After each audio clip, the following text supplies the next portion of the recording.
మన మధ్య కనపడతారు. వారు దేవుని వాక్యాన్ని అందిస్తారు. ఆయన మన గురించి ఆలోచించేటువంటి వ్యక్తి, మనం ప్రేమించేటువంటి వ్యక్తి, మన కోసం మోకాళ్ళకి ప్రార్థన చేసేటువంటి వ్యక్తి అండి. మరి కొత్త సంవత్సరంలో ఆయన కావాలంటున్నాడండి, ఈ సంఘం క్రీస్తు సంఘం, బైబిల్లో ఉండే క్రీస్తు సంఘం లాగా ఉండాలని తప్పన పడుతూ ఉన్నాడు ఆయన. అంతే దేవుడు దేవుని పిల్లలైన మీ అందరికీ మన ప్రభువును రక్షకుడైన యేసుక్రీస్తు నామములో వందనాలు, నూతన సంవత్సర శుభాకాంక్షలు తెలియజేస్తానండి. సంఘం తరపున, నా కుటుంబం తరపున మీరు ఇచ్చినటువంటి ఈ అవకాశాన్ని బట్టి మీతో గడపడం ఎంతో ఆనందదాయకం. ఇక్కడ ఉన్నటువంటి ఇక్కడ మీతో గడపడం నాకు ఎంతో సంతోషం అండి. మాకు వేరేలో ఉంటారు జనం, మేము వెళ్ళే సంఘంలో అక్కడ మాకెంతో ఆధిక్యత ఉంటుంది. అయినప్పటికీ కూడా దేవుని కృపను బట్టి మీ మధ్య గడపడం అనేది నాకెంతో సంతోషం.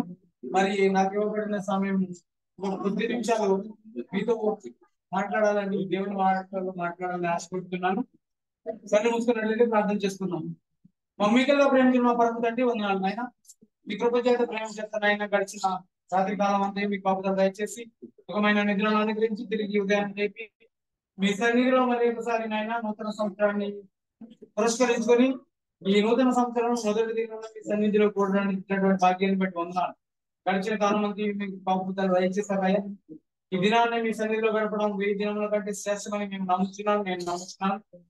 అయ్యా, నిజముగా మొరపెట్టి వారికి మేము సమీపంగా ఉండాలని కలుగుతున్న దేవుడు అయ్యా, ఈ సంఘం పై నీ కన్ను దృష్టి ఉంచండి. వీరిపై మీ ఆశీర్వాద జల్లును కురిపించమని దీనుడునైనా నేను నిలబడుచుండగా నేను మాట్లాడితే వెళ్తున్నాయినా నా నోటి నుంచి వచ్చే మాటలు, నా యొక్క హృదయంలో గురించినటువంటి వాక్యం యొక్క తలంపులు మీ దృష్టికి కేవలం మీ దృష్టి అంగీకారం ఉన్నట్టు చూపించండి.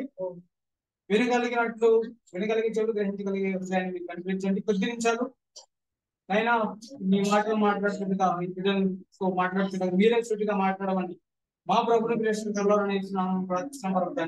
ఆమేన్. యెహెజ్కేలు గ్రంథము 34వ అధ్యాయం 26వ వచనంలో చూసినట్లయితే దేవుని వాక్యము ఈ రీతిగా చదివిస్తుంది. పిల్లరా చదవండి. యెహెజ్కేలు గ్రంథము 34వ అధ్యాయము 26వ వచనం. వారిని నా పర్వతం చుట్టుపట్ల స్థలములను దీవెనకరముగా చేయుదును. ఋతువుల ప్రకారము వర్షము కురిపించదును. దీవెనకరముకు వర్షమును దేవుడు ఈ 2025వ సంవత్సరము మొదటి దినాన ఇస్తున్నటువంటి ఒక ఆశీర్వాదపు జల్లండి మనందరి మీద, మీ మీద, నా మీద, మన కుటుంబాల మీద, ఈ సంఘం చుట్టూ, ఆ యొక్క యెరూషలేము పర్వతం చుట్టూ ఏ రీతిగా అయితే దేవుడు దీవెనకరమైన వర్షాన్ని కురిపిస్తున్నాడు, ఈ దినం నుండి దేవుడు మన జీవితాల్లో ఈ యొక్క దీవెనకరమైన వర్షాన్ని కురిపించాలని ఆశపడుతున్నాడు. దానికి మనం ఎలా ఉండాలి, దానికి మనం ఏ రీతిగా ఉండాలి, దాన్ని పొందుకునే స్థితిలో మనం ఉన్నామా లేదా అనేటటువంటి విషయాన్ని మనం గమనించాలి పిల్లలు. అందుకే మలాకీ గ్రంథంలో చెప్తున్నాడు, 3వ అధ్యాయము 10వ వచనంలో ఇలా చెప్తున్నాడు, నా మందిరంలో ఆహారం ఉండినట్లు 10వ భాగం అంతయు మీరు నా మందిరపు సన్నిధిలోనికి తీసుకొని రండి. దీనిని చేసి మీరు నన్ను శోధించిన యెడల నేను ఆకాశపు వాకిళ్లను విప్పి పట్టజాలంతా విస్తారముగా దీవెనలను కుంభవించని సైన్యంలో గడిపేకు యెహోవా సెలవిస్తున్నాడు. పిల్లలు ఎలా ఉండాలటండి, ఆయన మందిరంలో ఏముండాలట, ఆహారం ఉన్నట్లు 10వ భాగం అంతయు మీరు నా మందిరంలో తీసుకుని రండి. దీనిని చేసి మీరు నన్ను అప్పుడు వెతకాలండి. మనం చేయాలట, దేవుని మందిరంలోకి రావాలి. దేవుని మందిరంలోకి రావాలి. దేవుని మందిరంలో ఆహారం ఉన్నట్లు, ఆహారం అంటే ఈ మనము భుజించేటటువంటి ఆహారం కాదండి, దేవుని వాక్యం.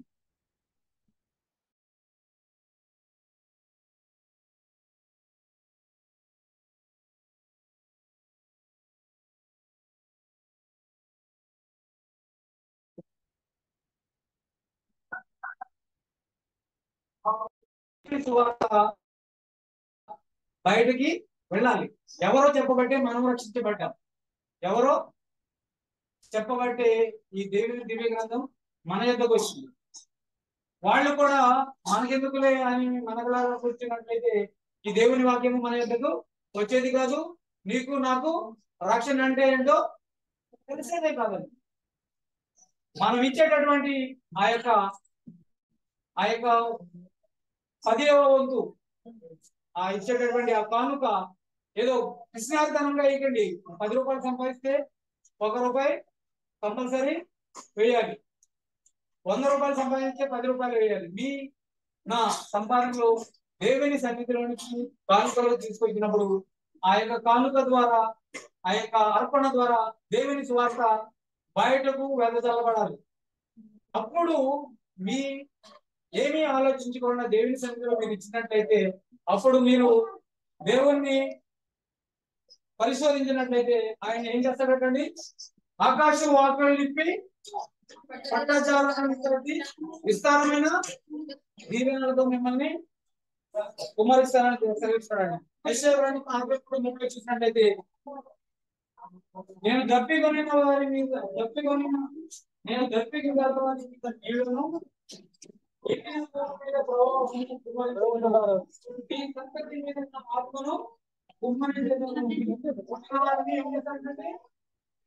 ఆశీర్వదిస్తానని చెప్తున్నాడు. మీకు మాత్రమే కాదు, మాకు మాత్రమే కాదు, ఎప్పుడైతే ఆయన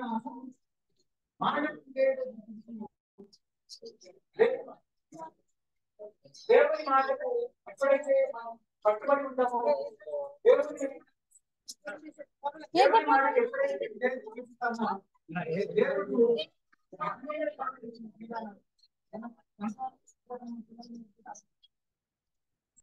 మన పిల్లలకి కూడా ఏం పంపించాలంటే ఆశీర్వాదం. మీ పిల్లలకు మీకు పుట్టిన వారికి నేను ఆశీర్వదించుతాను. మన పిల్లలు మనకు ఆశీర్వాదంగా ఉండాలంటే మనం ఎలా ఉండాలండి?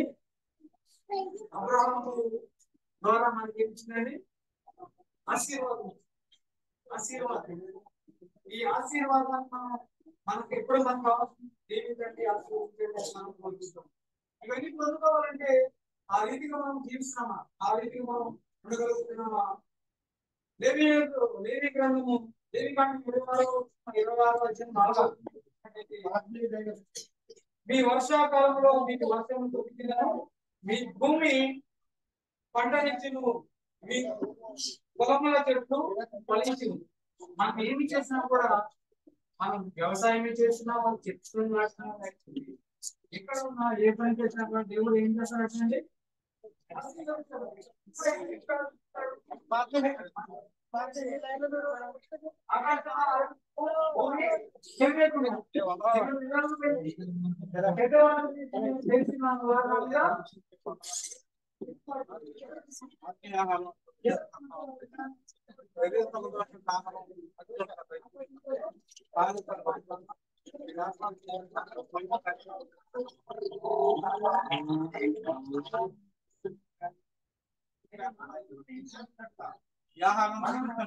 ఆయన అనేకులకి సంతృప్తిగా ఉండేటట్టు సహాయం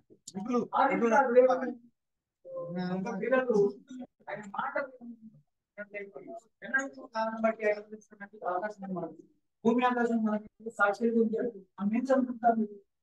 ఎవరు చూడట్లేదు ఎన్నైంది అని అనుకుంటాం కదండి.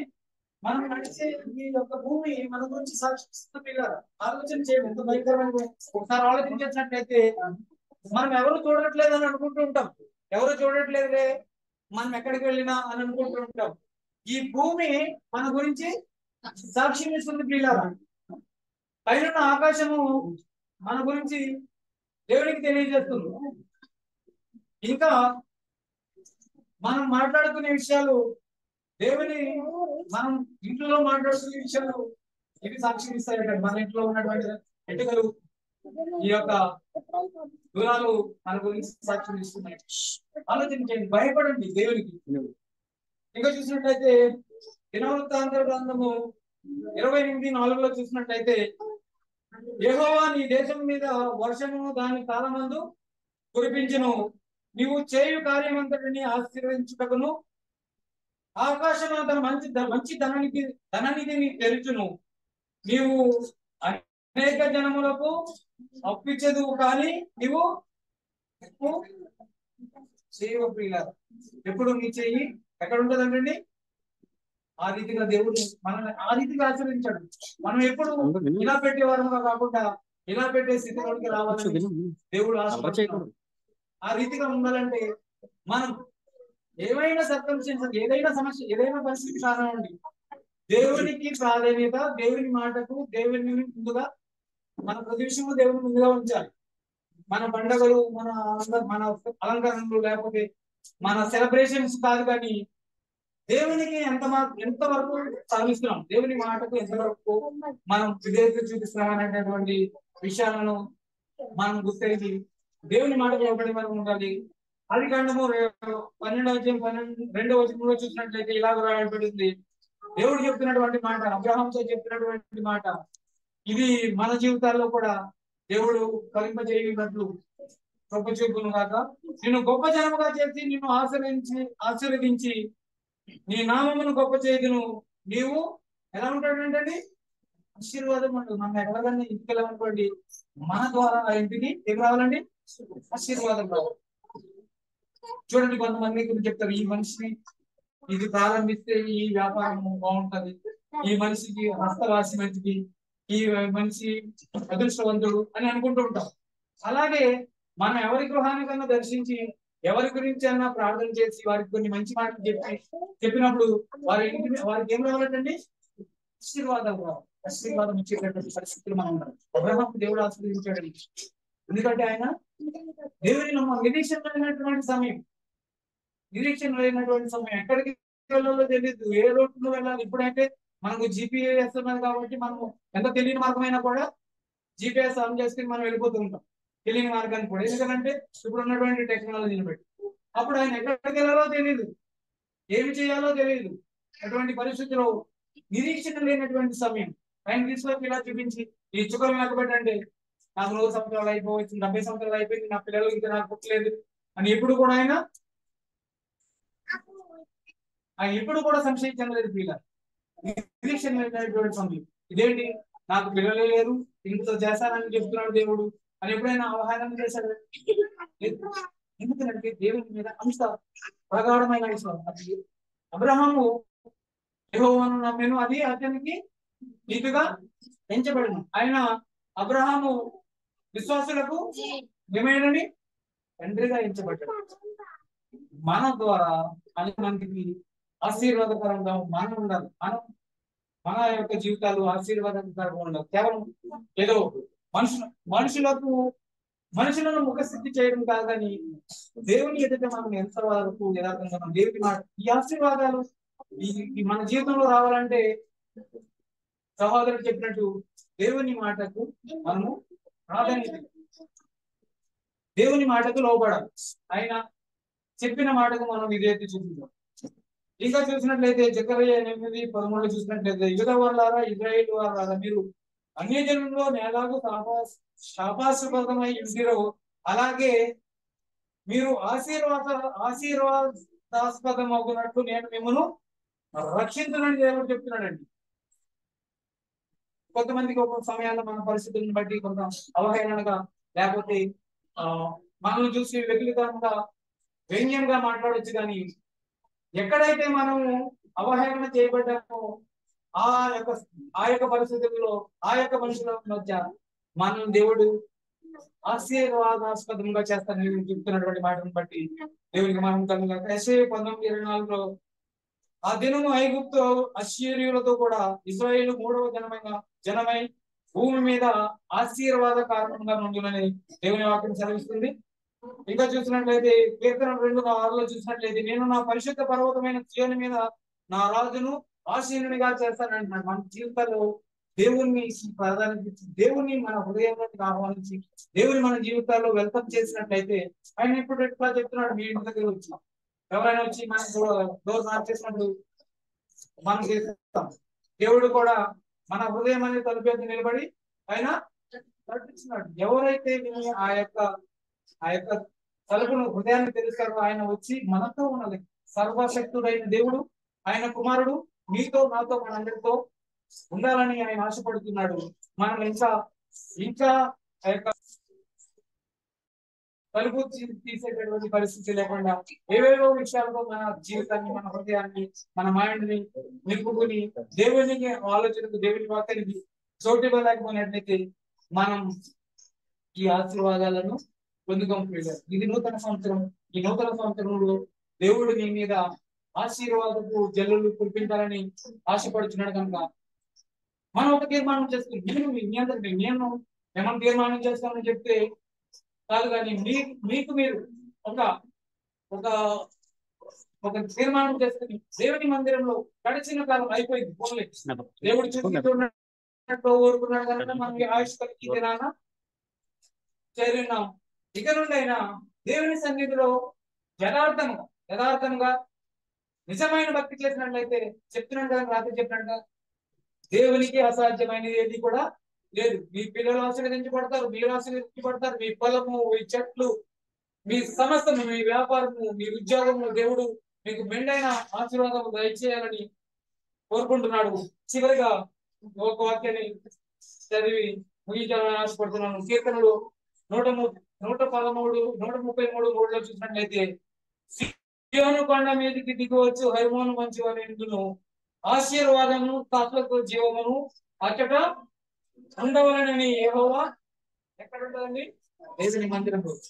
దేవుని మందిరంలో దేవుని యొక్క ఎప్పుడైతే మీరు దేవుని మీ సమస్తము దేవుని యొక్క ఉంచగలిగినట్లయితే, దేవునికి మనం స్థానంగా ఉన్నట్లయితే ఆశీర్వాదము శాశ్వత జీవం దేవుని మందిరంలో ఉంటుంది. దేవుని మందిరంలో మీరు పచ్చని ఒలివ మొక్కల వలె ఉండాలని దేవుడిచ్చేటటువంటి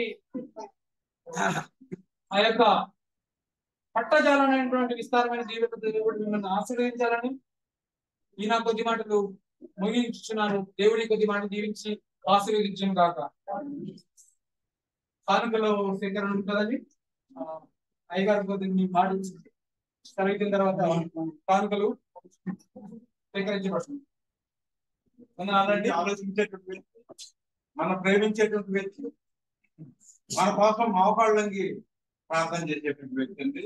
మరి కొత్త సంవత్సరంలో ఆయన కావాలంటున్నాడంటే ఈ సంఘం క్రీస్తు సంఘం, బైబిల్లో ఉండే క్రీస్తు సంఘం లాగా ఉండాలని తప్పన పెడతా ఉన్నాడు ఆయన. అంటే ఈ కొత్త సంవత్సరంలో మరి మన మధ్య యవనస్తులు ఎంతవరకు మా కాలం అయిపోయిందండి, పెద్దలు కానీ మేము కానీ యవనస్తులు మరి ఈ సంఘంలో ఏలుబడి చేయాలని మనం చేస్తా ఉన్నాం. ఏలుబడి మంచిదే. మీరు కూడా మరి యవనస్తులు మరి వాళ్ళు కూడా ఒక స్తంభంలాగా సంఘానికి స్తంభంలాగా ఉండి పనిచేయాలని మనం చేస్తా ఉన్నారండి. మరి ముఖ్యంగా యవనస్తులు వాళ్ళందరూ కూడా క్రోడీకరించండి, యాపం చేయండి. పిచ్చిబాబు గారు కానీ మరి సుబ్బారావు గారు కానీ వాళ్ళిద్దరూ కలిపి వాళ్ళందరూ యాపం చేసి ప్రతి ఆదివారం యవనస్తులందరూ కూడా రావాలండి. ఒకటే చెప్తున్నా, ఫ్యాట్ అంతా కూడా 2 పార్టీలు వద్దు. దేవుడి దగ్గరకు వచ్చేవాళ్ళు, దేవుడి దగ్గర రానటువంటి వాళ్ళు, క్రీస్తు సంఘం కానటువంటి వాళ్ళు. అలా కాదండి. కొంతమంది సేవకులను గౌరవిస్తున్నారండి, నన్ను ప్రేమిస్తారు, నన్ను ప్రేమించవద్దు, దేవుడిని ప్రేమిస్తుంది. మీరందరూ కూడా ఆరాధనకు రావాలని మనం చేస్తా ఉంటాం. కొత్త సంవత్సరంలో ఒక మ్యారేజ్, మీరు వస్తారా? మీరు వస్తా ఆరాధన నడిపించడానికి, వాచ్ చేయడానికి. యవనస్తులు రాలేదనుకోండి, నేను మానేయడానికే నేను పెంచుతున్నాను. అయితే మీరు వస్తారా? లేకపోతే ఇక్కడికి ఆరాధన నడిపించడానికి పసలు చేయకుండా మానేయడం తెలుసుకోవాలని మనం చేస్తా ఉన్నామంటే, మరి మన మధ్య గారు ఉన్నారు, కేజీ గారు ఉన్నారు. వాళ్ళిద్దరు సమస్యలోనే మీరు తెలుసుకోవాలండి. యవనస్తులు వస్తారా? మా చెవులు వినాలండి. మీరు వచ్చి యవనస్తులు చెప్పినట్టు లేదా నేను మానేయమంటారా? సూర్యతేజ గారు మరి కంకరాజ్ గారు ఉన్నారు. వారి సమస్యలో ఆడేగూడ చేస్తారని మనం చేస్తాం.